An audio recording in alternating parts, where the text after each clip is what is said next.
नमः शिवाय दोस्तों, मैं हूँ राजेश सिंह और आज फिर आपके सामने इस वीडियो के माध्यम से उपस्थित हुए हैं। चलिए आज हम बात करते हैं कि हिम्मत कभी भी जीवन में, जिंदगी में नहीं हारना चाहिए। कहते हैं ना, मन के हारे हार है, मन के जीते जीत है। आज मैं किसी और का उदाहरण नहीं, मैं अपनी बात आपसे शेयर करना चाहूंगा कि किस तरीके से, किन हालातों से मैं कुछ सालों से गुजर रहा हूँ और गुजर रहा था और उससे मैं निकला हूँ और किस तरीके से वापस में खड़ा हो गया। मुझे 4 साल पहले कैंसर हुआ था और तब मैं बिल्कुल टूट चुका था, बिल्कुल निराश हो चुका था, क्योंकि कैंसर का मतलब ही होता है कि मतलब खत्म, इंसान खत्म। मतलब इसके ऊपर कुछ होता ही नहीं। लोग कैंसर शब्द बोलने से लोग डरते हैं और ज़िंदगी में मैंने ये नहीं सोचा था कि मेरे साथ भी ऐसा हो सकता है। नॉन हॉस्टिंग लिम्फोमा हुआ था मुझे। मतलब मुझे एक पेट में दर्द हुआ था। पेट में दर्द होने के बाद पता नहीं क्या, मैं डॉक्टर से दिखाने गया तो उन्होंने कहा था कुछ यहाँ पे कुछ आपका सड़ सा गया है, कुछ हो गया है, तो वो आपको ऑपरेशन करके निकाल दूंगा। तो मैंने कहा ठीक है, इसे आप निकाल दो। तो उस चीज़ को हमने ऑपरेट करके निकलवा दिया। क्या हुआ था मुझे याद नहीं आ रहा है। फिर निकालने के बाद डॉक्टर ने बाय डिफ़ॉल्ट वो लोग उसको चेक करने के लिए भेजते हैं लेबोरेटरी में। तो उन्होंने भेजा चेक करने के लिए और हम बिल्कुल नॉर्मल हो गए। मतलब 7 दिनों के बाद नॉर्मल होना था, तो मैं बिल्कुल यूज़ टू नॉर्मल हो गया कि चलो ठीक है, दर्द था वो दर्द खत्म हो गया। 3 से 4 दिन बाद शायद वहाँ से 4 या 5 दिनों बाद जो भी हो रिपोर्ट आया और रिपोर्ट में एक फ़ोन ये आता है कि आपको नॉन हॉस्टिंग लिम्फोमा है, कैंसर। उस वक़्त मतलब मुझे कुछ समझ में नहीं आ रहा था। मुझे तो चक्कर सा आ गया और मुझे ये लगा कि ये कैसे हो सकता है, मतलब ये हो कैसे सकता है, क्योंकि मैं अपने स्वास्थ्य के प्रति बहुत ही सजग हूँ। सुबह उठना, मॉर्निंग वॉक करना, एक्सरसाइज करना, योगा करना, प्राणायाम करना, बाहर का कोई भी चीज़ नहीं खाना, तला हुआ नहीं खाना।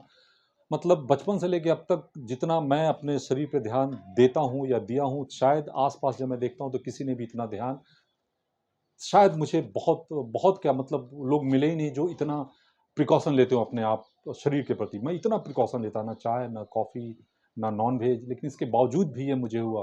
तो मैं बहुत शोक में चला गया। मुझे समझ में नहीं आया अब क्या होगा, क्या नहीं होगा। लेकिन फिर भी कहते हैं ना कि मन के हारे हार है, मन के जीते जीत है। फिर 2-4-10 दिनों के बाद वापस अपने आप को मैं बाउंस बैक किया और कोशिश किया कि मैं ठीक हो रहा हूँ, ठीक हो रहा हूँ, ठीक हो रहा हूँ। अ, 6-7 महीने ट्रीटमेंट चला और बहुत ही हालत ख़राब हुआ। एक पता नहीं क्या चढ़ाते हैं कैंसर होने के बाद, उस चीज़ को मैं भूल रहा हूँ। जो भी वो ट्रीटमेंट करते हैं, पहली बार जब दिया जाता है, कहा ऐसा जाता है कि कुछ साँप के ज़हर से उसको बनाया जाता है। जो भी ट्रीटमेंट में जो भी चढ़ाया जाता है, मैं नाम उसका भूल रहा हूँ। पहली बार जब मुझे चढ़ाया गया था तो मैं बिल्कुल 2-2 फीट, 3-3 फीट उछलने लगा था। जो भी हो, लेकिन मेरा कहने का मतलब ये है कि अगर आपके अंदर हिम्मत है तो आप उस चीज़ से बाहर निकल जाते हैं। जैसे मैं उससे बाहर निकला, मुझे वापस कोविड हो गया। कोविड के बाद मतलब उस वक़्त कोविड होना मतलब हॉस्पिटल आप गए मतलब वापस आएँगे नहीं, ऐसा एक माहौल था कि जो भी हॉस्पिटल गया वापस 60-70% तो लोग आते ही नहीं थे। तो सबसे पहले जब मुझे हुआ तो मैं किसी को बताना ही नहीं चाह रहा था, आस-पास, आस-पड़ोस कहीं भी किसी को, कि पता ही ना चले। क्योंकि पता चले तो बहुत माहौल अलग हो जाता है। पता नहीं कि सबको बिल्डिंग में अपने आप पता लग गया कि इस फ्लोर पे, 4th फ्लोर पे मुझे ये हुआ है और मुझे वापस हॉस्पिटल जाना पड़ा। और हॉस्पिटल जब मैं गया तो मैं बहुत, बहुत, बहुत डरा हुआ था, लेकिन फिर भी कहते हैं मन के हारे हार है, मन के जीते जीत है। अंदर ही अंदर सोचता रहा कि मैं ठीक हो रहा हूँ, ठीक हो रहा हूँ, ठीक हो रहा हूँ। बट ठीक ही नहीं हो रहा था। लोग 6 दिन, 10 दिन, 12 दिन, 14 दिन जो भी एडमिट हो रहे थे, 12, 14 दिन, 16 दिन, 18 दिन में वापस आ जा रहे थे और मुझे 28 दिन रहना पड़ा। यहाँ तक कि मैं आईसीयू में चला गया था और सिर्फ़ उठता था, पूछता था टाइम क्या हुआ है? फिर सो जाता था। उठता था टाइम क्या हुआ? फिर सो जाता था। इस तरीके से 28 दिन मैंने हॉस्पिटल में बिताया। लेकिन फिर भी एक एक जीने का जज़्बा था, एक हौसला था, एक एक जुनून था कि मैं ठीक होऊँगा और मैं ठीक हो गया, वापस आ गया। उसके बाद 2 बार मुझे हार्ट अटैक आया, जो कि मुझे पता ही नहीं चला कि मुझे हार्ट अटैक आया। मुझे इस चीज़ का मुझे एहसास ही नहीं हुआ। मुझे पता नहीं क्यों मुझे बहुत वीकनेस हो रहा था और मैं चल नहीं पा रहा था। मैं डॉक्टर के पास गया जस्ट दिखाने के लिए कि ऐसा क्यों हो रहा है। तो डॉक्टर ने कुछ कोई एक टेस्ट करने को कहा जिससे हार्ट बीट और पता चलता है कि आपका सही है कि नहीं। तो उस हार्ट बीट में रिपोर्ट आया कि मेरा हार्ट बीट जो है वो मात्र 20 मतलब 20 बार धड़क रहा था पर मिनट, जबकि 1 मिनट में या 1 से शायद 1 मिनट में 60 बार वो धड़कता है और पंपिंग होता है। मेरा सिर्फ 20 था और 20 लास्ट होता है। 20 का मतलब ये होता है कि आप ख़त्म, मतलब 20 के बाद वो क्लाइमेक्स है। उसके बाद एक भी नीचे आए तो आप ख़त्म हो गए। डॉक्टर ने कहा कि बस आपके पास बहुत कम समय है और कभी भी कुछ भी हो सकता है, तो आप डॉक्टर की निगरानी में रहें या डॉक्टर के आसपास रहें, आप डॉक्टर से दूर न रहें, कुछ भी हो सकता है। लेकिन आज ऊपर वाले के आशीर्वाद से जीने का जो एक जुनून है, जज्बा है और काफ़ी कुछ करना है और आपके सामने बार-बार मुझे एक साबित करना है कि बहुत कुछ करके जाना है, उसकी वजह से वापस 45 तक लेकर आ गया हूँ हार्ट बीट को और भगवान ने चाहा तो 60 भी लेकर आ जाऊँगा। उसके बाद एक बार यूँ ही मैं घर में बैठा था तो अचानक मेरा दायाँ हाथ और दायाँ पैर ये बिल्कुल शून्य हो गया। मैं कुछ बोल नहीं पा रहा था। मुझे समझ नहीं आ रहा था कि मुझे क्या हुआ और मैं जैसे सोफ़ा पे बैठा था, सोफ़ा से अचानक धीरे-धीरे ज़मीन की तरफ गिरने लगा। ऐसा लगा कि मुझे कोई खींच रहा हो और मैं अपनी वाइफ़ को मतलब आवाज़ देने लगा। मेरा एक दोस्त है संजय तिवारी, मैं बार-बार बोल रहा था संजय को बुलाओ, बट संजय को बुलाओ भी स्पष्ट नहीं बोल पा रहा था क्योंकि मेरे मतलब ज़ुबान में और होठों में भी या पूरे जीभ में भी आप कह सकते हैं पैरालिसिस का अटैक पूरा काफ़ी ज़्यादा था। तो मैं संजय को बुलाओ, संजय को बुलाओ और महामंत्र का जाप मैं करना शुरू कर दिया था। मुझे ऐसा लग रहा था कि अब शायद मैं ख़त्म हो गया हूँ। लेकिन हॉस्पिटल गया और उससे भी बाहर निकल कर आ गया। एक बार मैं अपने गाँव में सुबह रनिंग कर रहा था। रनिंग करते-करते अचानक जैसे ये हाथ है और हाथ से अगर शक्ति अचानक ख़त्म हो जाए, तो कैसे ये गिर जाएगा। अचानक कमर से नीचे टोटल शरीर शून्य हो गया मेरा, टोटल शून्य। मैं सोच ही नहीं पाया ये हुआ क्या?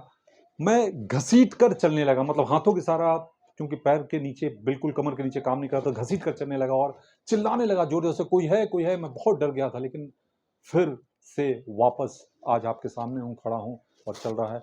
न जाने कितनी बार क्या-क्या मुझे नहीं झेलना पड़ा लेकिन हर बार मेरी पूरी कोशिश होती है कि मैं खड़ा हो जाऊँ और वापस हो जाता हूँ। तो मैं ये कह रहा हूँ जैसे मेरा अभी शोल्डर है, बाएँ अगर शोल्डर की अगर बात करूँ तो ये अभी भी ब्रेक है। इस डॉक्टर का कहना है कि मेरा टिश्यू ब्रेक हो चुका है। ये हाथ प्रॉपर काम बिल्कुल नहीं कर रहा है। मतलब जिस तरीके से ये मैं हाथ उठा लेता हूँ, काम कर लेता हूँ, ये मैं नहीं कर पाता हूँ। अभी भी इस वक़्त भी जब आपसे बात कर रहा हूँ, तो अभी भी ये सिचुएशन है। तो ये ऑपरेशन करके ठीक करना पड़ेगा बट ऑपरेशन करने के बाद मुझे 1 महीने तक हाथ ऐसे रखना पड़ेगा और काफ़ी पैसे भी खर्च होने हैं। तो मैं सोच रहा हूँ इसको हीलिंग के द्वारा इसको ठीक कर लूँ। तो बहुत हद तक पहले से तो बहुत ठीक है, तो अभी ऐसा मुझे लग रहा है कि ठीक हो जाएगा। ऐसे बहुत कुछ मतलब मुझे मेरे जीवन में आया है और मैं वापस खड़ा हो गया हूँ। अगर मैं ये कहूँ कि इकोनॉमिकल कंडीशंस तो ऐसा है कि बस नमः शिवाय ही है, लेकिन इसके बावजूद भी उसका इफ़ेक्ट हम अपने ऊपर हावी नहीं होने देते। मेरे कहने का अर्थ ये है कि आपके सामने मतलब अगर आपके पैर काम कर रहे हैं, अगर हाथ काम कर रहे हैं, आँख काम कर रहा है और शरीर बिल्कुल सही है, मस्तिष्क बिल्कुल सही है, तो वापस आप कुछ भी क्रिएट कर सकते हैं और कुछ भी कर सकते हैं और हर वक़्त, हर क्षण, हर पल ये एहसान-मंद रहें ऊपर वाले का कि आप स्वस्थ हैं और बिल्कुल ठीक हैं। इस चीज़ का एहसास ही नहीं होता है जब हम बिल्कुल सही होते हैं। इस चीज़ का एहसास तब होता है जब हम हॉस्पिटल में होते हैं और वाक़ई जब मैं आप यूँ कह सकते हैं कि 8-8 बार, 9-9 बार जब मैं मरकर वापस बचा हूँ, तो मुझे इस चीज़ का एहसास है कि जीवन क्या है, ज़िंदगी क्या है और ये स्वस्थ शरीर क्या होता है। इसलिए हर वक़्त एहसानमंद रहें, हर वक़्त जिस भी किसी को मानते हैं उनका एहसानमंद रहें और जितना भला कर सकते हैं लोगों का भला करें और आप जो करना चाहते हैं अगर आपकी जीवनी शक्ति, अगर आपका दृढ़ संकल्प और मनोबल अगर ऊँचा है, तो वापस आप बाउंस बैक हो सकते हैं और आप ठीक हो सकते हैं और कुछ भी कर सकते हैं, ऐसा मेरा मानना है।